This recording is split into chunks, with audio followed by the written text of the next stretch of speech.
నేనండి మంతిలో ఒక ఫ్రెండ్ ఇంటికి వాళ్ళ చెల్లెల పెళ్ళి అయితే వెళ్ళాను. చెల్లెల గారి కూతురు పెళ్ళి అయితే పిలిస్తే వెళ్ళాను. వెళ్తే వాళ్ళు ఈ విపరీతమైన బూడిద గుమ్మడికాయలు వచ్చాయండి. బూడిద గుమ్మడికాయలతో వడియాలు పెడతారు. ఆ వడియాలు కూడా పెడుతూ వడియాల పిండి కొద్దిగా తీసి దాంతో దోశలాగా వేశారండి. చాలా అద్భుతంగా ఉందండి. అంటే అది లోపల పచ్చి పచ్చిగా ఉంది, మొత్తం అంటే కాలదు అని చెప్పాడు అతను. పచ్చి పచ్చిగా ఉంది, అన్నంలోకి కూరలాగా తింటే చాలా టేస్ట్గా ఉందండి. బూడిద గుమ్మడికాయ వడియాల పిండితోటి అట్లు చేసుకుందాం, అది అన్నంలోకి కూరలాగా తినచ్చు. ఎలా చేయాలో చూద్దాం రండి. రైట్ అండి. దీనికి కావాల్సింది బూడిద గుమ్మడికాయ అండి. బూడిద గుమ్మడికాయ వడియాలకి మనం జనరల్గా చాలా పెద్దగా తరుక్కుంటాం ముక్కని. ఇది నేను అనువుగా ఉంటుందని నేను చిన్నగా తరుక్కున్నా. వాళ్ళు తరగడం మనకు పెద్దగానే తరిగారు. నా దగ్గర చిన్న ముక్క ఉంది, దాంతో కొద్దిగానే నేను తరుక్కున్నానండి చిన్న ముక్కలుగా. తర్వాత మినపప్పును ఒక 3-4 గంటలు నానబెట్టి మొత్తం నీళ్లు తీసేసి గ్రైండ్ చేసుకున్నామండి. దీంట్లో నీళ్లు ఉంటాయి, ఉప్పేసినప్పుడు నీళ్లు బయటకు వస్తాయి కాబట్టి ఎటువంటి ప్రత్యేకంగా నీళ్లు కలపట్లేదు. ఇది కొద్దిగా మందంగానే వేసుకుంటాము, చిన్నగా వేసుకుంటాము. రైట్ అండి. దీంట్లో ఉప్పు ఇప్పుడైతే కలపలేదండి. మొత్తం నీళ్ళని ఉడగట్టి పిండి రుబ్బి పెట్టుకున్నాను. నూనె, పచ్చిమిరపకాయలు, కొద్దిగా కారం సుర్రు నాలుగుకి తగిలితే బాగుంటుందండి దీనికి. దానికోసం పచ్చిమిరపకాయలు ఒక 4 పచ్చిమిరపకాయలు తీసి గ్రైండ్ చేసి పక్కన పెట్టుకున్నాను. ఉప్పు, అలాగే ఇంగువ అండి.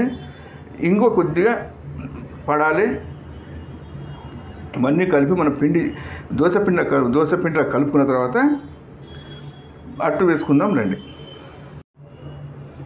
ఇది మినప్పిండి, బూడిద గుమ్మడికాయ, ఇంగువ, పచ్చిమిరపకాయలు గ్రైండ్ చేసి పెట్టుకుంది, ఉప్పు 4 కలిపేసి 4టిని మంచిగా కలుపుకుందాము. అయితే జనరల్గా ఏంటిదంటే ఒక పిండి వేస్తే 6 నుంచి 7 మటుకు వడియాలకి గుమ్మడికాయ ముక్కలు వేస్తారు. నేను దీంట్లో ఏం చేశాను, సమానంగా తీసుకున్నాను, రుచి బాగుంటుందన్న ఉద్దేశంతో. లేకపోతే దానికి దోశలాగా అట్టులాగా తిరగదు, అది జనరల్గా ఇది రాదు. కాకపోతే ఏంటంటే చిన్నగా వేసుకొని చేసుకోవాలి. అలాగే దీన్ని మనం వడలాగా కూడా చేసుకోవచ్చు. వడ నూనె బాగా పీల్చేస్తుంది, అది బాగానే ఉంటుంది. కానీ అది కూడా పచ్చిగానే ఉంటుంది, లోపల కాలదు. ఇది కాలలేదు అనుకోవద్దు, మొత్తం కాలదు లోపల. సన్నగా వేసుకోవాలి. చేతితోటి వీలుంటే చేతితోటే పెనం మీద మొత్తం చేసుకునేందుకు ట్రై చేయాలి. ఇది అయిపోయింది, పిండి కలుపుకున్నాం. ఒకసారి ఉప్పు చూసుకుని మనం వేసేసుకుందాం, అప్పుడు అట్టు వేసేసుకుందాం.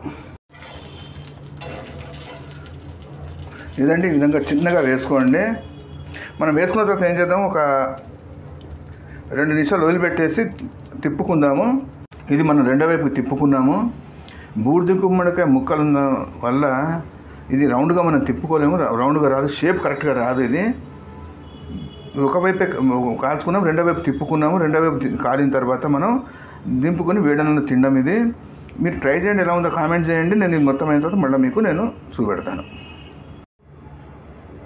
ఇది మనకి 2 వైపులా మంచిగా కాలిన బూడిద గుమ్మడికాయ అట్టు.